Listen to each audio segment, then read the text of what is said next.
Born to be one.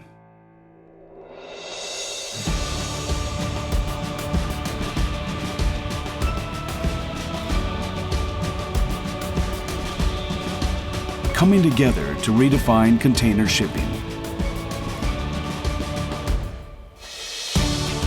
We are one, believing in the power of working together. We take on new challenges every day with the uniqueness you see in our color.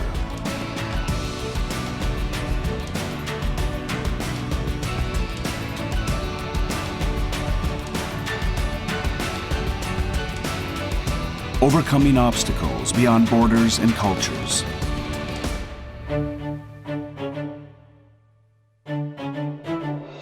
On the sea, the land, and in the hearts of people. We refine the way the world moves.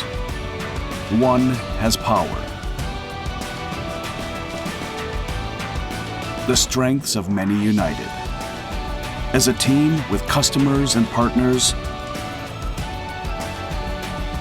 we can give life to a new way to move the world.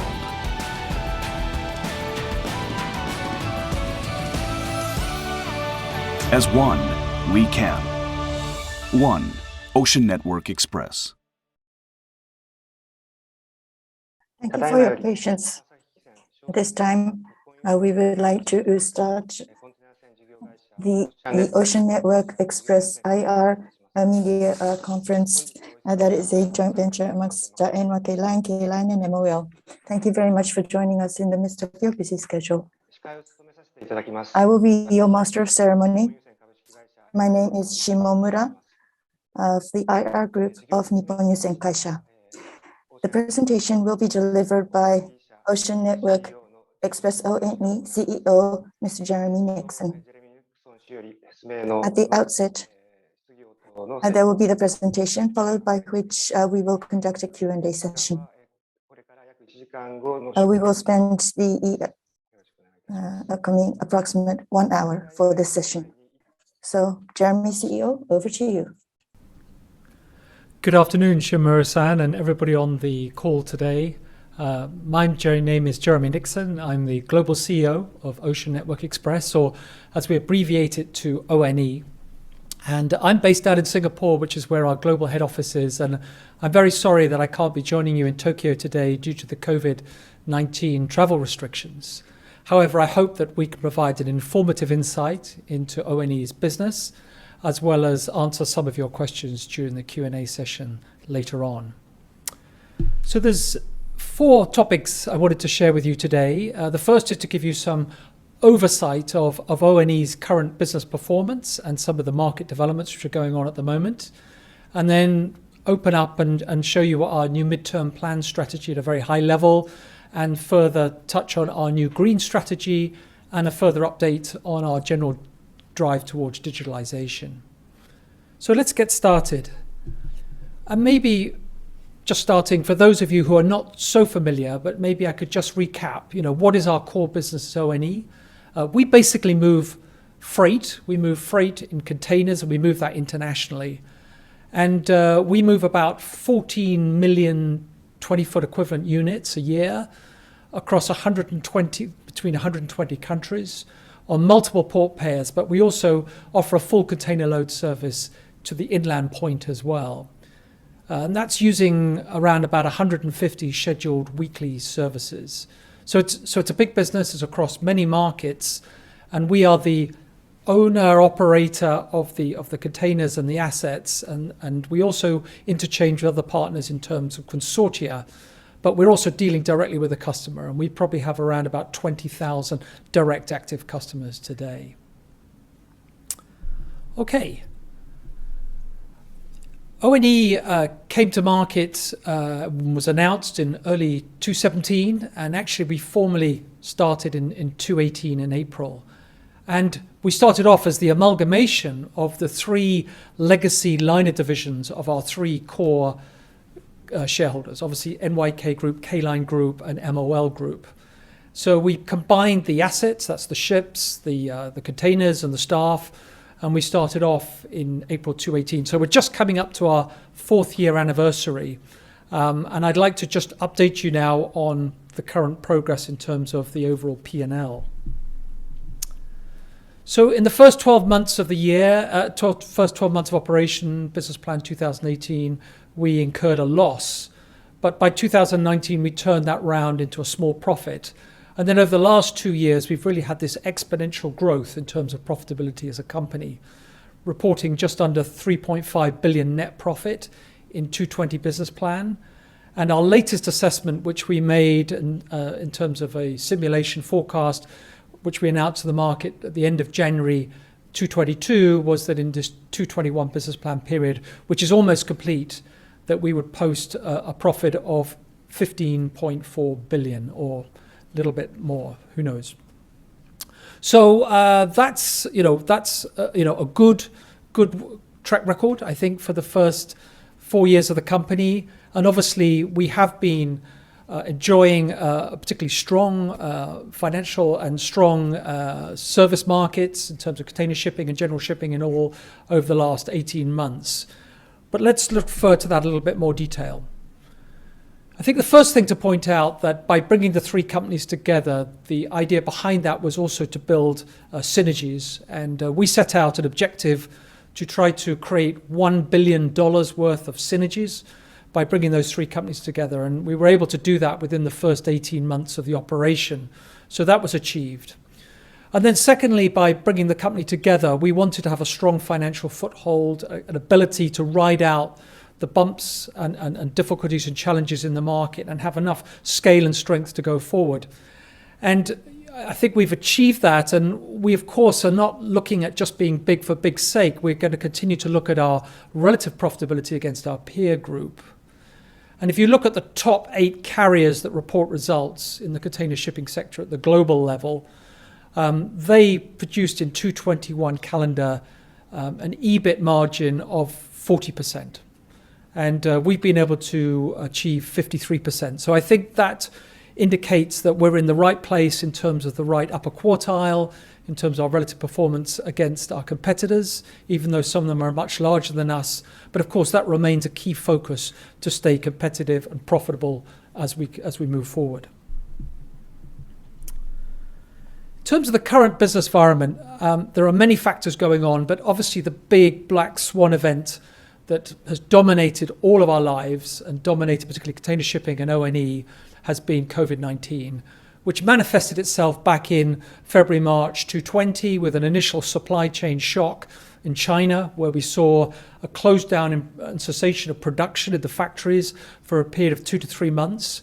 And that meant we had to shrink down our network. And then that culminated by September 2020 into a demand shock, where there was this rapid catch-up as the factories came back online, and many of our customers around the world at the destination levels needed to quickly recover and build back up their inventories. So we had this very strong period at the back end of 2020. And then as we went into 2021, we saw the COVID developments move out wider at the global level, and particularly hit Europe and North America. And that led to shortfalls in workforce labor and working restrictions in the warehouses and in the distribution centers, with the trucking operations, rail operations, and particularly in the ports. And that then resulted in this backup and congestion. And that congestion is still prevalent today, whereby essentially the landside operation and the port operation can't keep up with the supply side of the container shipping industry on the ocean level. There are signs that that is getting better, but as you will appreciate, COVID-19 has not gone away. And actually, it's almost done a full circle now, where we're back into a situation where we're starting to see some quarantining and lockdown restrictions back in China again. And as you're aware, probably last week, especially in Shenzhen and in parts of Ningbo and Shanghai, we saw further quarantining and also some pullback in terms of booking production and some delays to the vessels in terms of berthing. So we're still getting our head around that to see how significant that is going to be and how long that's going to be. And I'm sure that everybody involved will want that to be as minimal as possible so that we can continue on our trajectory of gradually improving supply chain fluency around the world. Right now, the most immediate issue, of course, is Russia's invasion of Ukraine. And naturally, that has unfortunately meant that the complete cessation of container services into and out of Ukraine and the pullback in terms of services into and out of Russia. So Russia, as you're well aware, is now subject to many sanctions. And therefore, we've had to take a proactive approach to reduce down our booking levels and actually stop bookings coming in through the Europe Gateway and the Black Sea Gateway. Fortunately, as ONE, only about 1% of our global volume is being impacted by the Russia and Ukraine developments. However, as we're all aware, there are knock-on consequences of this conflict, and specifically in terms of the energy situation and the high movement up in the fuel prices. And so we've seen in the markets already for fuel oil an increase of about $225 a tonne across the shipping markets.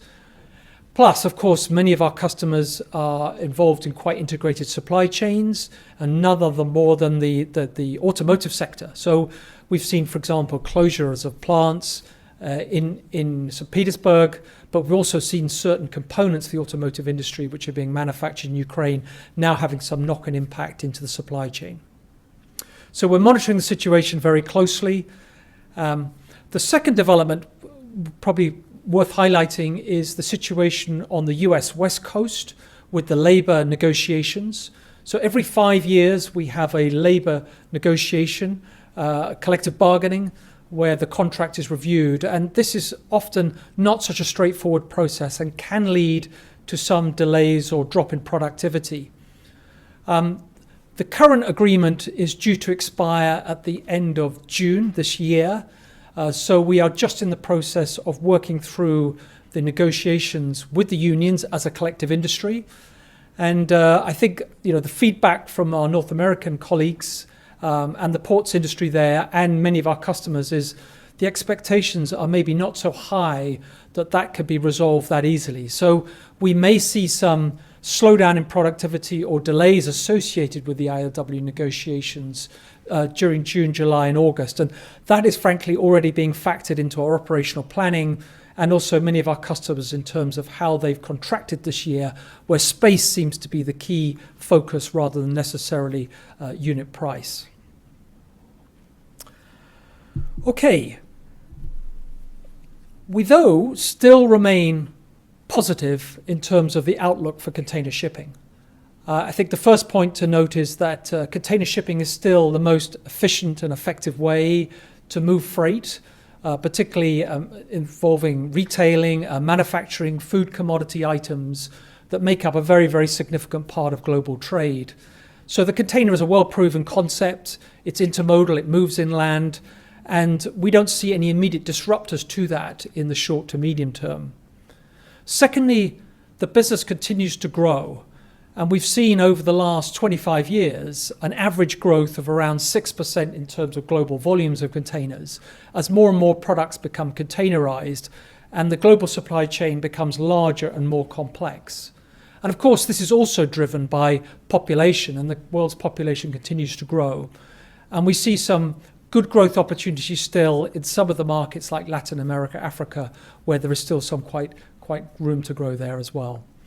So I think overall we remain positive. But of course, we will inevitably expect during certain cycles or parts of cycles there to be some headwinds. And at the moment, you could argue that with energy costs and inflation concerns and interest rate concerns, and possibly some slight switching back to a more balanced service consumer economy in terms of purchasing, we may see some slowdown in 2022 in terms of overall demand for container services. But many of the ports are still heavily congested, and even if that was to happen, it's still going to take time to work through the systems in terms of aligning supply and demand.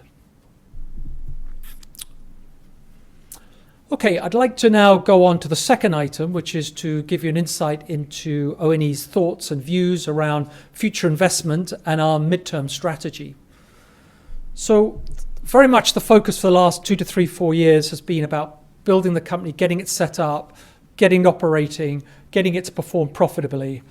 But we now need to focus on the medium to long term in terms of how does our balance sheet look? What are the future investment requirements we need in terms of assets? And how do we manage that in a well-controlled and logical manner?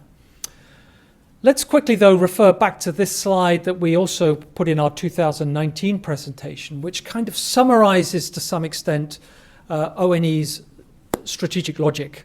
On the left-hand side is the economies of scale. That's about being a company that's of a significant enough size in terms of the hardware, in terms of the ships, and having enough procurement capability, but balancing that with the software side of the business, which is, we've termed operational excellence here, which is about the way that we actually perform with those assets. So how efficient and effective are we with those assets deployed in terms of the round-trip management, the yield management, the use of IT, the use of processes, and particularly in terms of our management philosophy and the skills of our staff. So if we're good with the hardware and good with the software, that kind of multiplies itself up and provides us with a competitive situation in this market. And that's really our key objective, is to remain competitive through keeping a reasonable level of economies of scale through the hardware development, but also continuing to build on our operational excellence and software side of the business so that we can maintain profitability and at the same time aim for a return on equity, or ROE, of around about 10% on a long-term consistent basis. So therefore, we need to have a logical investment program across the many facets of our business and make sure that that fits in with our financial capabilities and with our balance sheet as well. So if we look at the high level, we are estimating that between 2021 to 2030, over this decade, we're planning forward to invest around $20 billion US in terms of overall ONE's requirements. And that will be made up of vessels, as you can see in the green box, investments in container terminals. So we've already made some investments in terminals, but this will be some further transfer of assets from our three parent shareholders across into ONE, new technology and upgrades in our systems and IT, as well as enhancements in our green strategy requirements, and particularly in our equipment management area. So on average, around about $2 billion per year investment in all of these 4 or 5 items to ensure that we have a good, steady, strong capability and that we're replenishing assets as we need, and that asset management replacement is also in line with our green strategy, which I will also come on to touch on later on. In terms of the vessels, that process has already started, and since 2020-2021, we've been active in terms of securing medium and to long-term charter tonnage. So we've released around 38 vessels already, which will be deployed during 2022, 2023, 2024, and a little bit into 2025. And those vessels will have an overall capacity of around about 500,000 TEU equivalent units. So that process has already started. And those assets will start to come online quite soon and replace ships that are due to come off charter, and also help to improve our overall efficiency and slot cost, and also improve our carbon intensity as well in reducing and making us greener in terms of our footprint.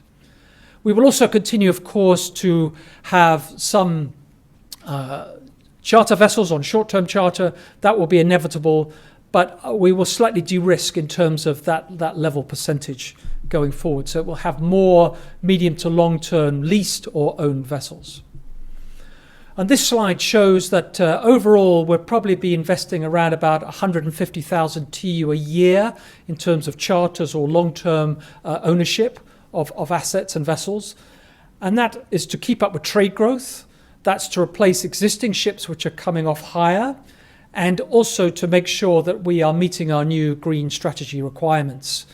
So overall, over that period of 2022 to 2030, our fleet will grow by about 600,000 TEU equivalent units, but our investment and requirement for new ships will equate to about 1.2 million, because we will actually be off hiring and gradually seeing some assets disappear. So In the case of our ships that we have on charter from 3J at the moment, in 2021 from our shareholders, those made up about 75% of our total fleet. By 2030, that will have reduced down to around about 20%. So this is why we need to replenish on our own balance sheet our future ship requirements. We also need, in addition to the hardware side, which we've just covered, which will also include some further investment in terminals and further investment, of course, in equipment, in terms of our dry fleet and our reefer fleet, and also some of the technological enhancements associated with the reefer IoT type developments, which are going on in terms of digitalizing. We also will continue to grow our brand and our customer service platform experience as well. So that is about operational excellence, having really good data and executing and doing what we say we're going to do in terms of our contract management with our clients, our schedule reliability. But that's also about having a very good customer service platform and a good customer service orientation towards the market so that we're easy to do business with. And also when things don't quite go to plan, we're very quick to update that and keep the customer informed and hopefully come up with a recovery plan. And thirdly, maintaining our very strong bank of good quality experienced staff and growing our pipeline of new talent for the future as well. So that software side is just as important as the hardware side, and we have many programs in place at the moment to enhance that. And of course, in addition to operational excellence, hardware, software, environment, social and governance, ESG is also very important, as you're well aware, for many companies, including ONE. And I'm going to touch on the environmental side in a moment on the green strategy. But in terms of the social side, the corporate social responsibility, we have many initiatives where we're working closely with the local communities and trying to improve our understanding and support for general business working conditions and how we as a business can help society. And then on the governance side, of course, we have the JSOX program, which we work on in terms of our own financial performance and compliance.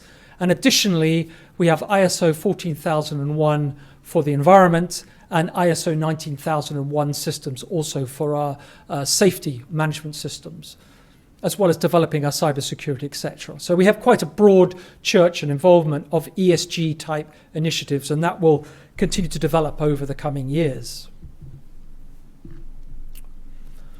So I'd like to now move on to the third topic, which is green strategy. The decarbonisation of shipping is a major challenge. Today, shipping at the global level is around 60,000 ships burning around 250 million tonnes of fuel oil. And we contribute as an overall industry about 3% of global greenhouse gases. The challenge statement we have today is that due to the large sizes of the ships, the long distances they're working, and the need for very high energy efficiency in terms of the fuel types, is that we don't really have currently sustainable large volumes of fuel that are green in the quantities that we need, and we're still working on the technology to do that. However, I do fundamentally believe that as the industry, and particularly ONE and our three shareholders who have a very strong environmental stance as well, that we are moving up in terms of our environmental strategy. We are no longer treating this as a kind of corporate planning tick box exercise. This is really embedded in the senior management right up to CEO level in terms of our green strategy and ensuring that we have a coherent and a clear program and policy for the next 25 years to deliver on a credible decarbonisation of our industry, and that we're working with multiple stakeholders to achieve that, and also with other industry pioneers to do that as well. And that is being driven, this need to go to zero carbon emissions. It's being driven fundamentally by our customers who expect that of us, but also, quite frankly, it's also being driven by our management and our staff and society in general. They expect that shipping will clean up its act and find a way forward to be able to decarbonize in the future. And so we are very focused on that, as are many of our business suppliers, and of course the regulators who are also setting the goalposts. And currently the IMO has set an objective to reduce overall carbon greenhouse gases in shipping by 50% by 2050. But actually, I believe now, as the shipping industry and as ONE and our other partners, we're now starting to push the regulators, and actually that maybe industry wants to get ahead of regulation to move at a more ambitious level.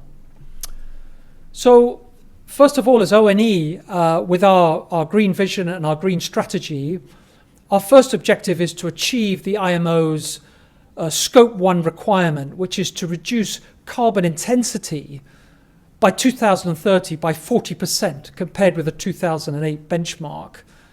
We're well on track to do that, and we've assessed that we're probably going to be able to get close to and even maybe exceed that, around about 70% reduction, in fact, by 2030. So that's a key objective that we're pushing towards. Secondly, we really want to go to net carbon zero, and we've set ourselves the objective as a company, and we're encouraging our other industry colleagues as well to move towards net zero by 2050. And I think there's now quite a strong movement among the shipping industry in that direction. That will be built around 7 key pillars as ONE. So yes, investing in real true assets which are green in terms of ships, containers, terminals, etc. Exploring and developing all types of different fuel types and learning which of those is going to be more suitable long term, and doing some pilot work to better assess those and affect those. Thirdly, in terms of our carbon management, managing our carbon footprint intensity, but also using an internal carbon price within our investment decision making as well. Looking at our operational efficiency, not just on the new build ships that we're building, but also looking at the existing assets we have today and how can we reduce the carbon footprint of those 230 ships that we have operating today in terms of reducing down those greenhouse gases. And then also working across the community, the shipping industry, and collaborating in a common ecosystem. So here in Singapore, we are one of the founding partners of the Global Centre for Maritime Decarbonisation, but we're also active in many trade associations with the World Shipping Council, the International Chamber of Shipping, the Getting to Zero Coalition, and these various other parties to try to come together and accelerate the learning and understanding to move shipping forward in terms of zero emissions. Also looking at clean ship recycling. There'll be a lot of recycling work needed as assets become redundant economically or environmental terms, and making sure we are part of that and being right in terms of the protocols, but also being active in terms of the overall environmental conservation and doing our part as a good citizen of the world. So that culminates in a very detailed green strategy plan which we put together and we're rolling out to take us forward, not just over the next couple of years, but to take us up to that 2030 objective, but take us well past that as the new fuels and new technology come online, to make we're really sure that we're fit for purpose and that we are not investing in potential stranded assets. Lastly, let's just touch on digitalization. Of course, digitalization is something we're all very familiar with across many different industries, and it's something that ONE takes very seriously. We talked about it during the launch of the company. We talked about it back in December 2019, about the importance of digitalization. We've been very active during 2021, bringing further projects and further enhancing and upgrading the company's capabilities. There's really 3 areas that we're looking at specifically. One is our channel digitalization. So how do we interact with those 20,000 customers? Each have a slightly different needs and requirements. We're seeing, of course, less usage of phone calls today, less usage of email, much more of a drive towards e-commerce, web-based products, mobile phones, chat. And we are now developing and continuing to enhance our e-commerce offerings, but also our ability to transact directly with some of our customers so that they can actually get a price, get a quote, and actually be able to execute directly online without any interaction with any of our specific team if they want to do that. So we're offering long-term contracts, short-term contract, but also spot capabilities through our One Quote platform. as well as upgrading our customer service and our one Salesforce team through a CRM and our cloud-based customer servicing system, so that we have complete visibility in those 160 countries in the world in terms of how that customer shipment's being handled. And then we have the operational digitalization as well, which is all around how do we ensure that the company's systems are really fit for purpose, are strong, make sure that our data manager is good, that our cybersecurity is good, and also the way that we interact between those different systems. So, AI, machine learning, and looking at artificial intelligence and improvements to existing systems and the way that those systems can reduce down some of the workload. So areas like forecasting management of equipment, things like pricing now are quite prevalently systemized and digitalized. And then lastly, in terms of asset digitalization, of course, we have many assets, ships and containers and terminals, and those assets also need to be managed well. They provide a very data-rich level now of information, and we need to enhance and further improve the efficiency and effectiveness of those particular assets and management.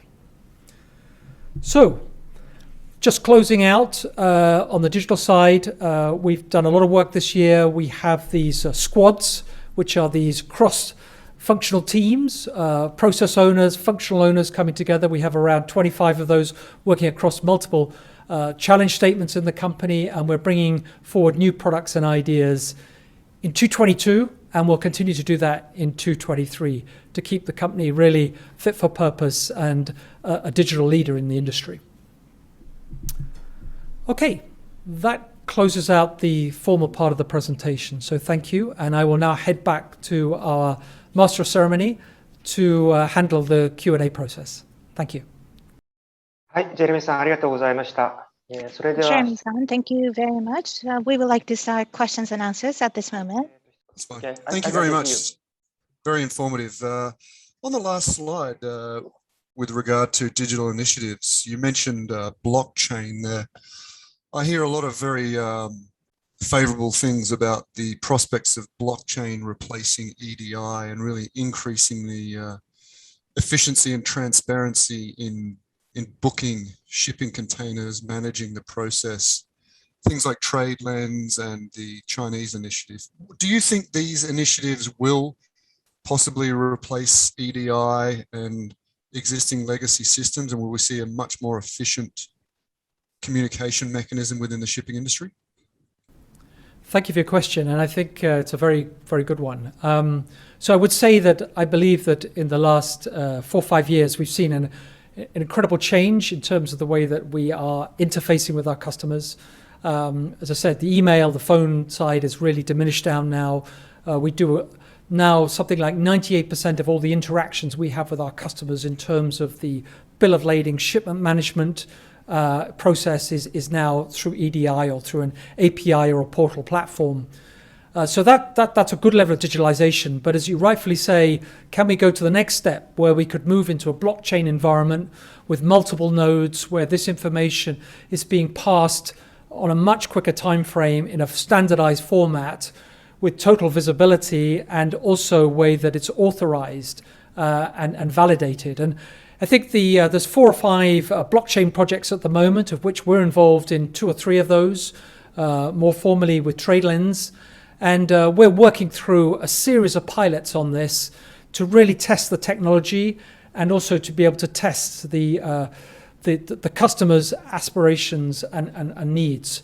I think we still have quite a long way to go. And we have some early adopters, and I think things like the e-bill of lading will be an early area of breakthrough, also with some of the track and trace, and with some of the customers who are actually looking to upload shipping instructions and bills of lading. But if you look at the total number of customers out there and the total number of containers moved, I think we still have quite a long way to go before we could really bring forward a strong and credible blockchain solution which would start to get critical mass. But we remain optimistic, we remain engaged, and we're certainly trying to move the industry to some extent in that direction. Yes. It would seem like the freight forwarders with their legacy systems would be perhaps reluctant to embrace new blockchain technology. Or do you think there are signs that perhaps the freight forwarders will adopt the technology? I think in terms of the overall blockchain, I think everybody will be given access to it, whether a shipper, a consignee, a forwarder, an MVO, a carrier.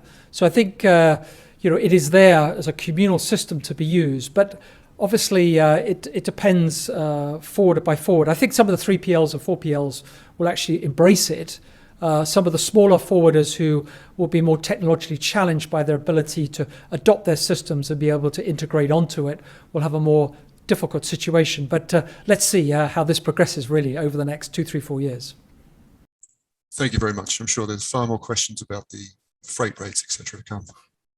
はい、ご質問ありがとうございました。Thank you for the question. We would like to proceed to the next question. I have 2 questions.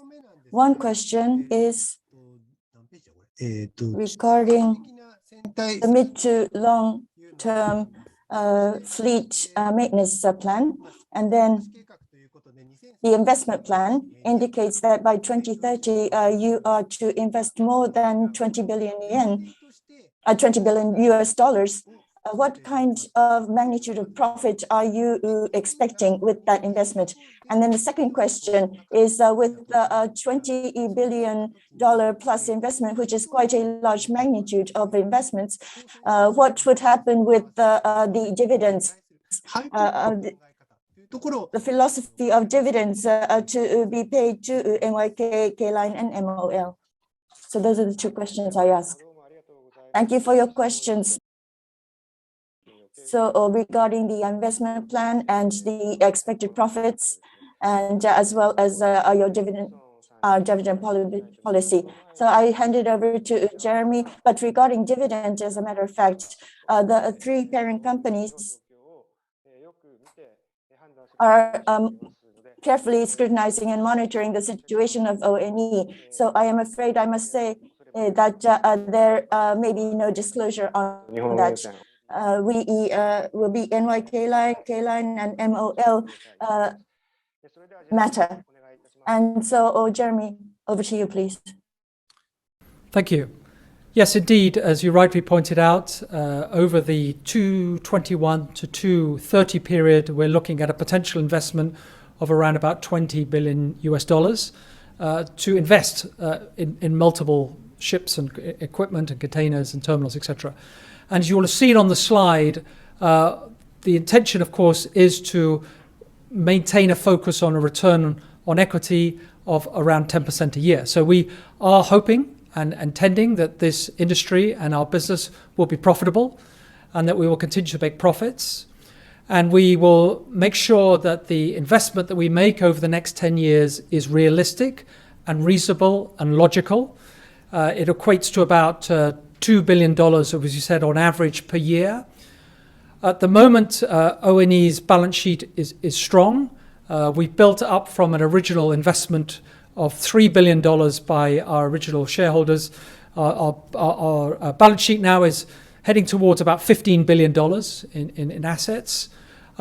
So, we want to maintain a strong balance sheet. We want to maintain the business as being profitable.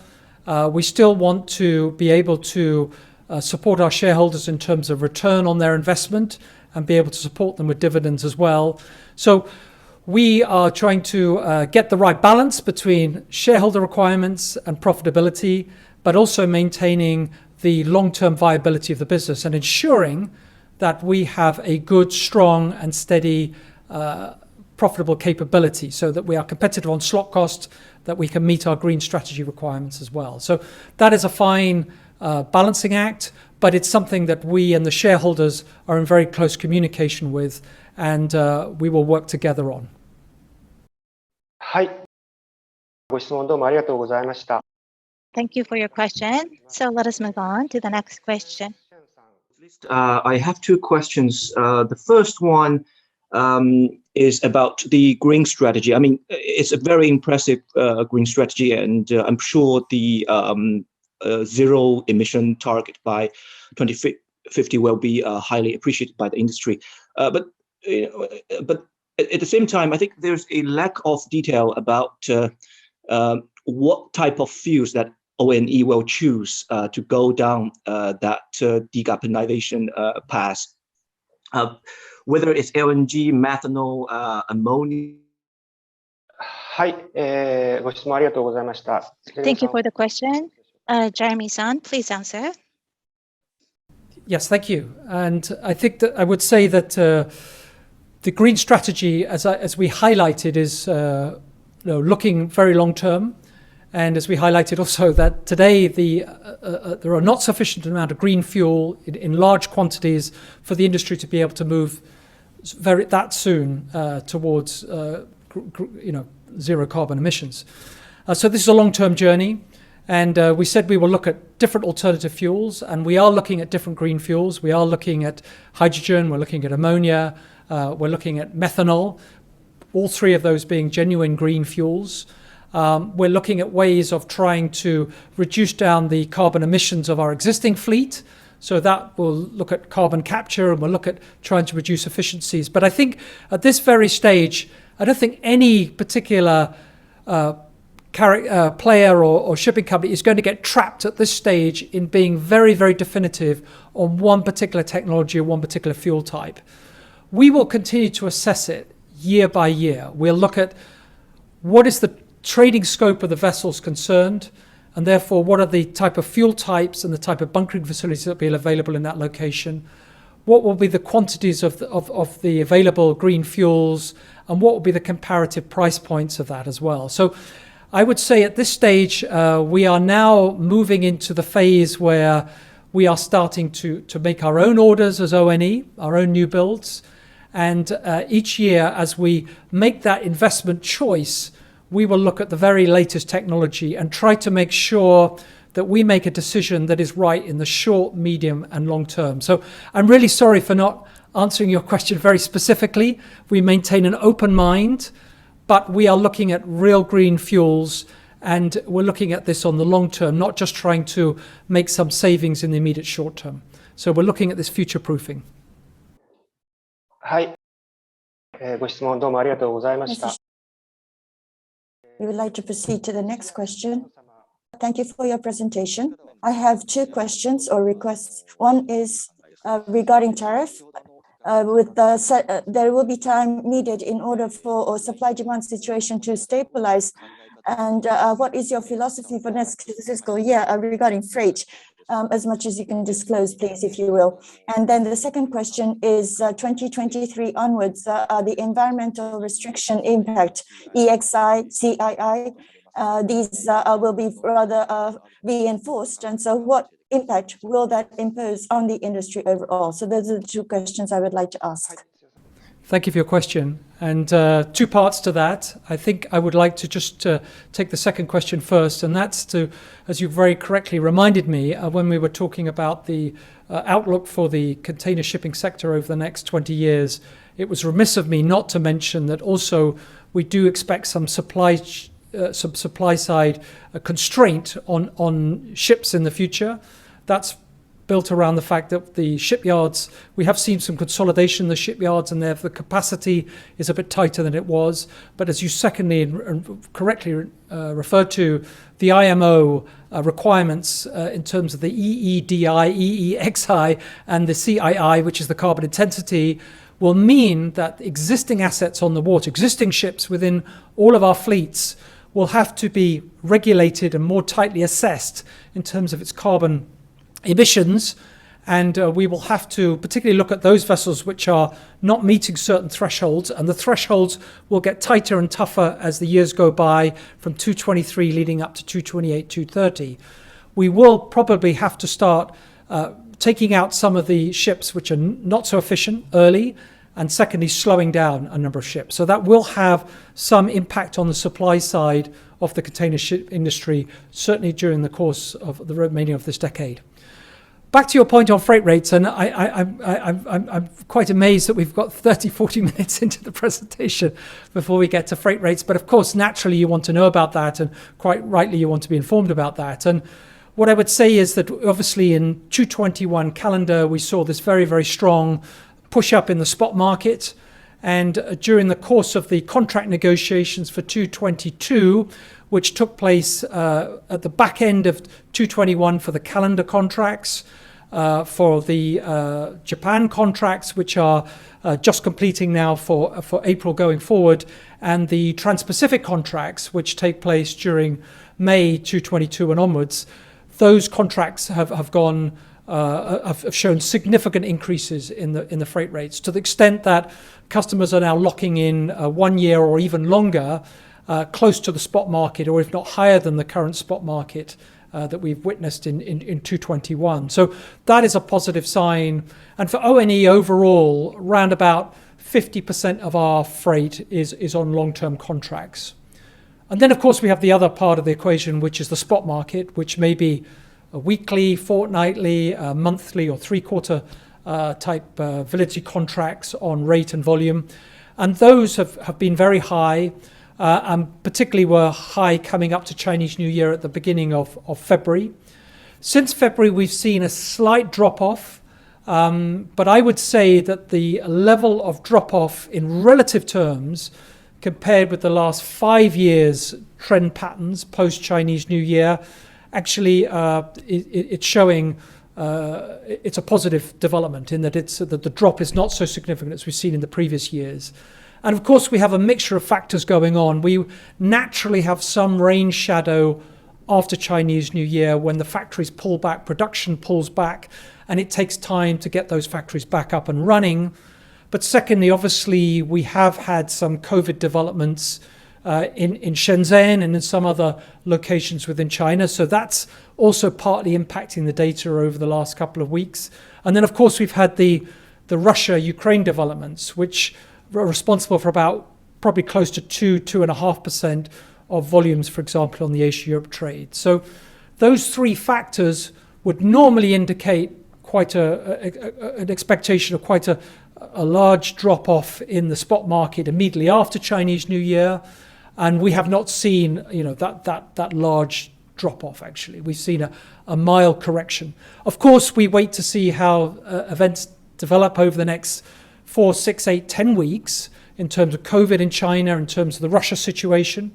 But overall, we still have a lot of bottlenecks. And in the case of particularly North America, we have over 100 ships waiting on the East Coast and West Coast combined. So that's about 3 weeks worth of production just waiting to get discharged. So even if we were to see a sharp drop-off in cargo bookings, which I don't believe will be the case, but if we were, we'd still have quite a lot of freight and ships waiting in the queue that would still need to be addressed.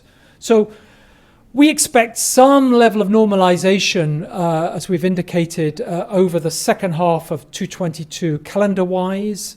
But because of the ILWU developments I discussed earlier in June, July, August on the USA side, and the very latest ongoing concerns and risks potentially about further COVID disruptions, we just have to say we take it on a case-by-case, month-by-month basis.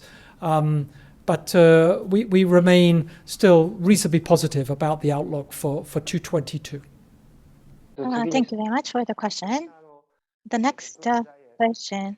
Hello. I would like to ask a question about changing trade patterns in the Asia container market since the onset of the COVID pandemic. What changes have you noticed and what have you done to address the situation?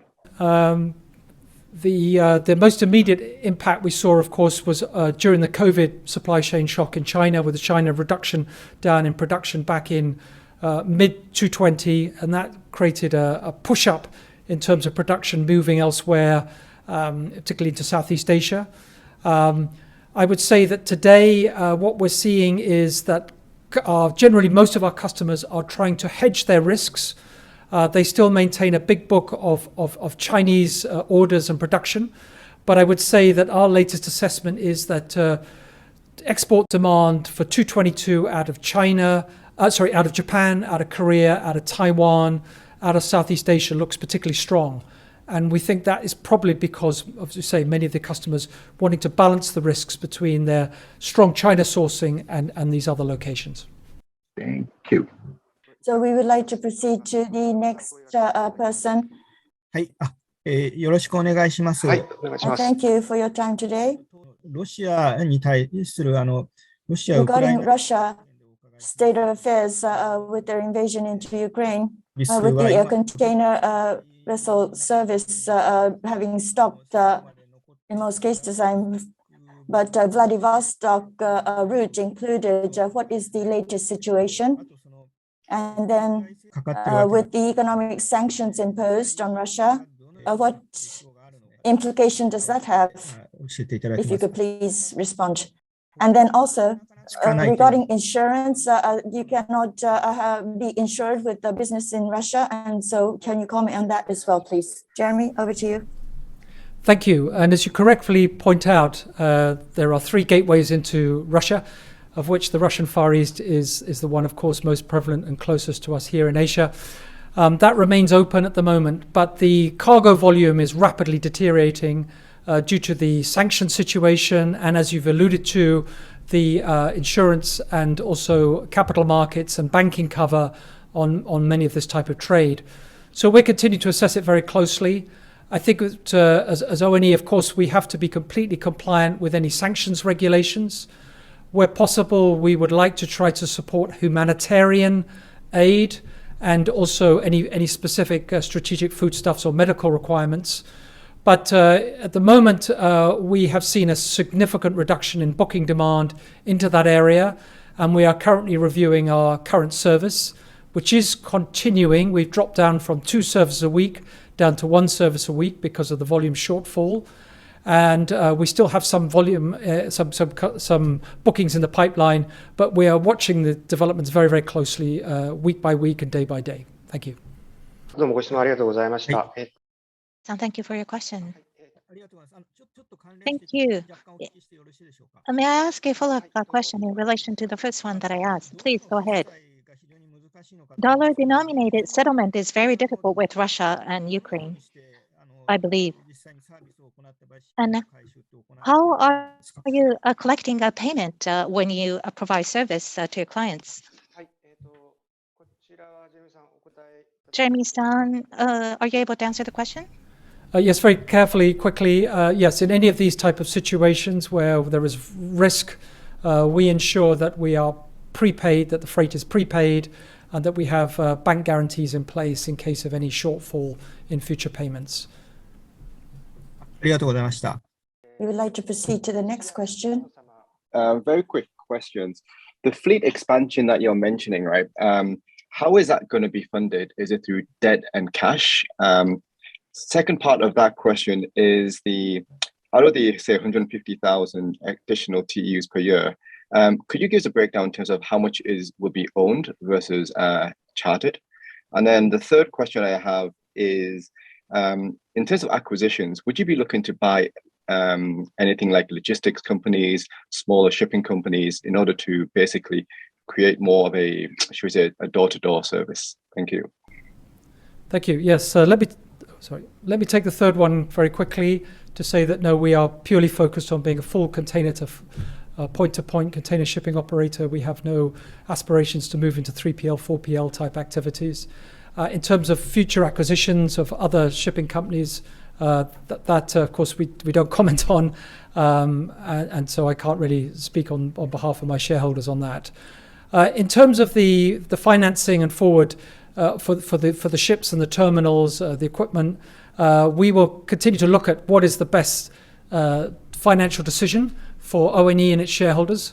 So sometimes it is better to do long-term leases or long-term charters, other times to actually finance directly ourselves. So we remain flexible on that. When we don't have any particular ratio, we don't have any specific commitment to own certain number of ships or to charter a certain number of ships. I think that the key point is that in the past we have been reliant obviously on our 3J shareholders to provide us with tonnage, which of course is coming to an end now. And secondly, we've also been quite reliant on the short-term charter market.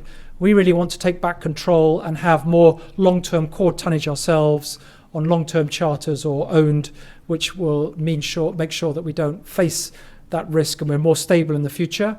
And we'll make sure that our balance sheet is strong and we can finance that type of activity where and if we need to do it ourselves.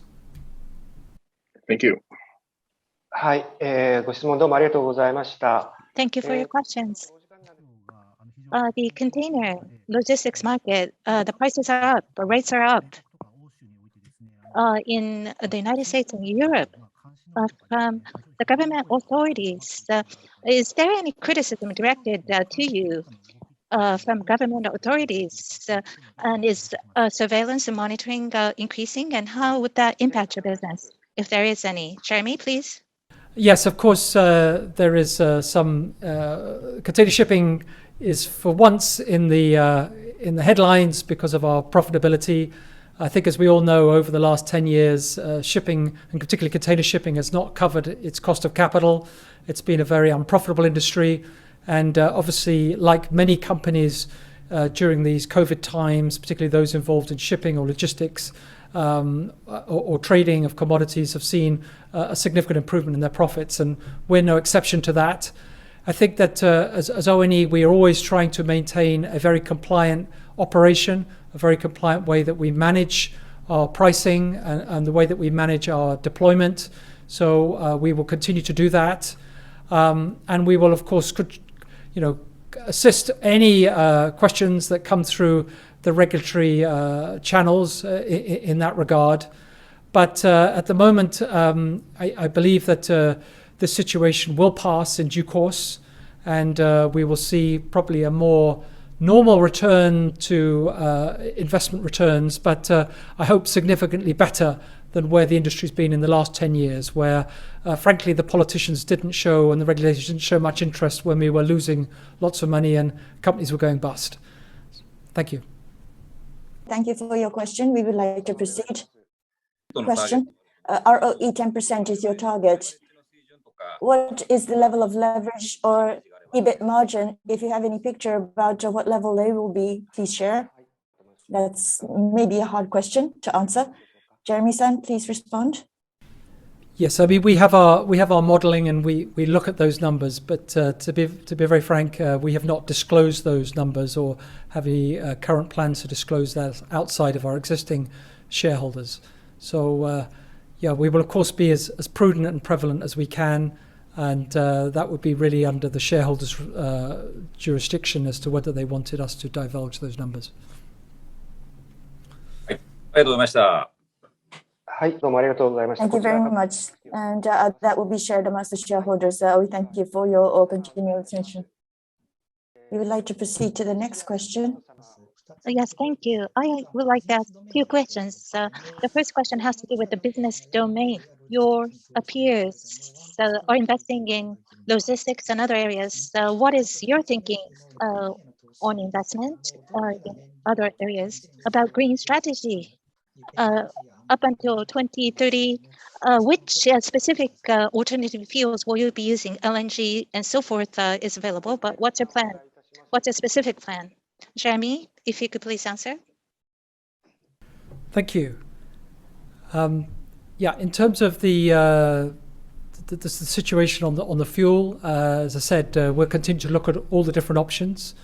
At the moment, our vessels are operating on fuel oil, and the orders that we've made in terms of the 38 vessels, which I indicated on the earlier slide, is also using fuel oil. We have not made any LNG investments yet, and we'll continue to assess and look at that each year in terms of the viability and the technical capability and the carbon intensity of the LNG option. So I can't be drawn anything further on that than other to say that we will continue to look at the options each year. Yes, indeed. So I think that each company will have its own strategy in the container shipping industry, and as you rightfully said, a number of competitors have decided to move outside of the immediate full container load to full container load sector and to put value-added services on in terms of warehousing, logistics, airline business, air freight, 3PL activity, etc. We are, as I say, purely focused on the full container load end-to-end logistics market. And quite frankly, as you've outlined already, we have quite an extensive, but I think realistic investment program just to look after and manage the existing asset requirements that we will need to support the business over the next 10 and 20 years. And the particular focus, of course, on the green strategy means that we will have to invest in new and more expensive technology. And that, I think, is going to, is how we should really be using our balance sheet effectively, and maybe not broadening out too much into other areas which may dilute or confuse that. So we're very, very focused, as I say, on that FCL pure container shipping type operation. Yeah, I think it is how to manage is so important here. Thank you very much. どうもありがとうございました。次 Thank you. We would like to proceed to the next question. Good afternoon. Just a couple of questions, Jeremy. I was wondering if you could give me give us a little bit more explanation about the new building program. There was a report in the blue paper on yesterday saying that you were about to spend 1.6 billion on 10 container ships. I was wondering if that was correct and what the other new building plans actually are. Thank you. I can't go into specifics because, like in any new build program, there's a lot of conjecture and discussions ongoing between yards and companies, and we're not in a position to be able to disclose anything specific on that. However, what I can say is that if you look at the presentation today and the forward investment requirements, we identified the 38 vessels which would give us cover up till about 224, 225. It would not be surprising if we were looking at potentially more orders in the future, and maybe not just charters, but potentially actually direct purchases. So I think we'll continue to see developments like this being insinuated or turning into reality, depending on how developments move. So I'm sorry, I can't give you any specifics on anything which is not already agreed or in the public domain already. No worries. Thank you. Take care. Thank you very much for your question. Let's move on. There's concern for oversupply. Prior to COVID-19, there's a possibility that you could run up losses, but now that we're under COVID-19, can we ensure profitability as an industry? How has it changed in terms of profitability over the past couple of years? Jeremy-san, please. Well, I think in terms of profitability, all the carriers have now already published their 221 results, as you can see. Some are making some predictions in and around 222. As ONE, we're not doing that yet. That's under the prerogative of our shareholders. And of course, they will be announcing their 221 results quite soon, and probably their expected outlook for 222, which will include a component of that, which will be the ONE and container shipping side. I think also what you're referring to, though, is the overall supply and demand situation. And the supply and demand situation was, I think, reasonably balanced pre-COVID. And then obviously COVID has created a significant tightening, with demand pushing up, but also supply being curtailed down due to the port congestion, was what we discussed. But actually, during the COVID period of 220 and 221, not many new ships have actually been delivered to the industry. And actually in 222, there are not many ships being delivered.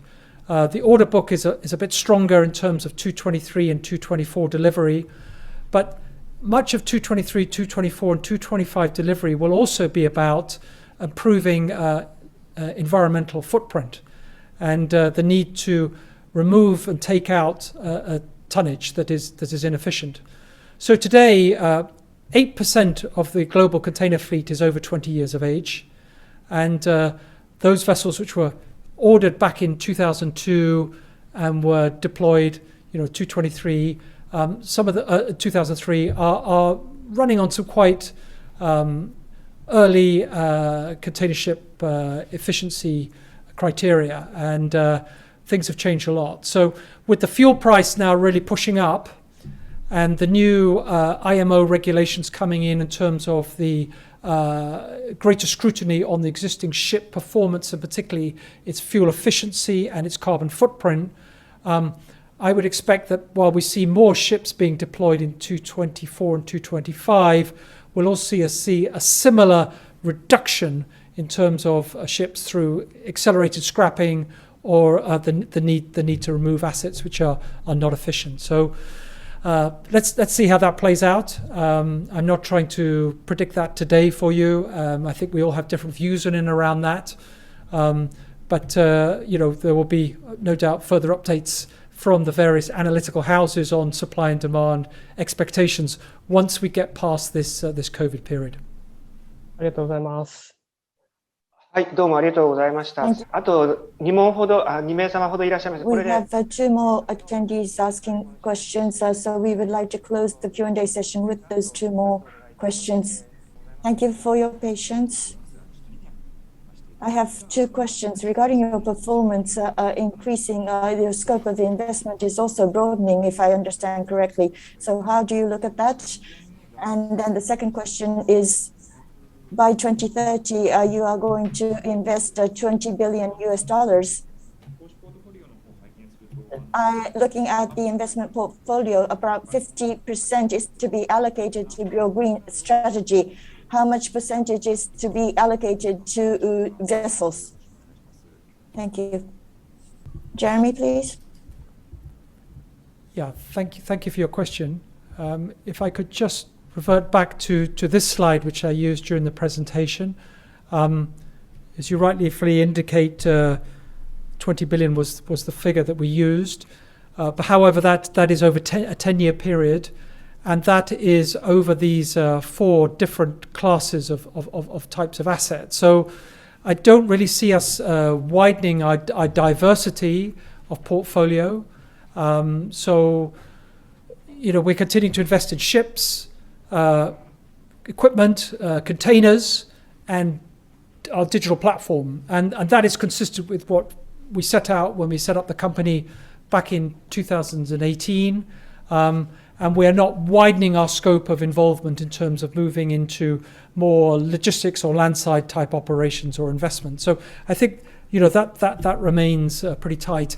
In terms of the split and breakout, this pie diagram that we've shown here gives approximately the weighting of how that 20 billion will be spent. So you can see just over 50% of that will be on vessels. And those vessels will be green technology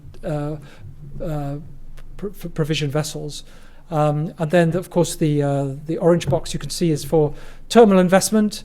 And then the blue section, which is going to be for IT systems and digitalization.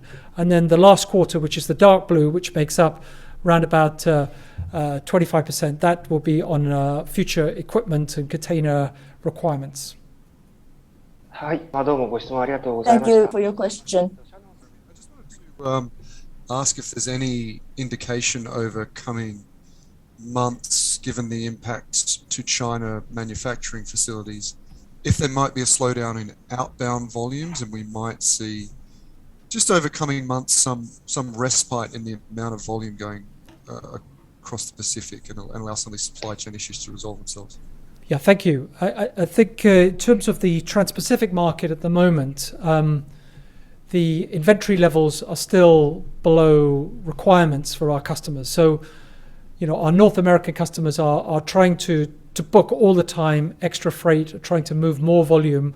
But because we have this congestion going on in the US East Coast and on the West Coast, overall the industry is not able to provide its full capacity. So we may have deployed every ship that we can, but overall at the moment the industry is blanking around about 15 to 20% of all sailings in terms of sailing capacity. So demand may be 100, but the supply side is only 80%. And so I think the booking demand will remain very, very strong to North America. And part of that is also being driven by the concerns that we will have a potential slowdown or even an industrial dispute on the West Coast. And therefore, customers need to have that inventory in preparation of a potential curtailment there. And the real strong driver at the moment is booking demand, particularly to the US East Coast, where customers try to get ahead of the curve by bringing in more freight to the East Coast as opposed to the West Coast, because they're expecting these problems to start quite soon. So I think... I was going to say the collapse in the number of containers on the docks in LA because they've been moved off to pop-up container yards and therefore the increased throughput of containers at LA. That sort of stuff isn't having an improved flow-through effect, allowing ships to offload. You're not seeing any of that starting to affect all these policies by the Biden administration to improve the supply chain efficiency? Yeah, we're seeing some improvement, but we have a long way to go. And the fundamental problem is that we've not seen any major terminal capacity come online on the West Coast for quite some time. And secondly, we are not operating on a 24/7 operation there. So it means that due to the labor practices there and the shortage of labor that we've been having, that actually the productivity and volume throughputs have really dropped down. So the ships are just waiting, trying to order enough labor, getting alongside. The yards are very congested and they've been unable to then dray the boxes off from that and therefore be able to serve the vessels. I personally was in LA Long Beach 3 weeks ago visiting our container terminals there. I did start to see some improvement in terms of the labor availability due to the situation with COVID improving, but there's still a very, very large backlog, and we still have a shortage of truckers in the industry, and we actually have less chassis in circulation in North America than we had pre-COVID. So there are still some pretty significant bottlenecks to work through. Yeah, I understand that chassis shortage is a real crisis, but it could be resolved by shipping liners sharing chassis and the process of currently shipping liners only allocating chassis to their own containers. If that was, temporarily removed, then we could improve that chassis situation, right? That's not necessarily the case, no. The chassis is owned and operated and provided by the chassis pools or by the private truckers. So the shipping line doesn't own or operate its own chassis, and that's a fundamental change in the industry over the last 5 years. So one of the areas that we've seen, unfortunately, in North America is an underinvestment in chassis, and that situation has been made more difficult partly by the tariff situation where there is a $250% tariff on new chassis brought in from China. So there is a shortage of chassis, and that has been an ongoing situation for a while. And I don't think you could directly relate that to the individual carriers. Right. Okay. Thanks. はい、ありがとうございます。申し訳 Thank you very much. I'm afraid we have exceeded our time today significantly. We would like to close our IR media session today. Thank you very much for your attention over an extended period of time. I hand it over to Jeremy to share with us his opening remarks. Over to you. Back to you, Jeremy. Well, thank you very much for everybody that attended this presentation, and also for the quality of the questions and the answers. I apologize if I didn't fully respond, and sometimes you'll appreciate that I'm restricted in what I can say, obviously for shareholder reasons. Thank you also to those who've stayed on to the end here. I think I would just like to say in closing that ONE now has been up and running for 4 years. We have a long-term vision for how we want to drive the company. We've stabilized it. It's profitable. Our financial performance relative to our peers is now pretty competitive.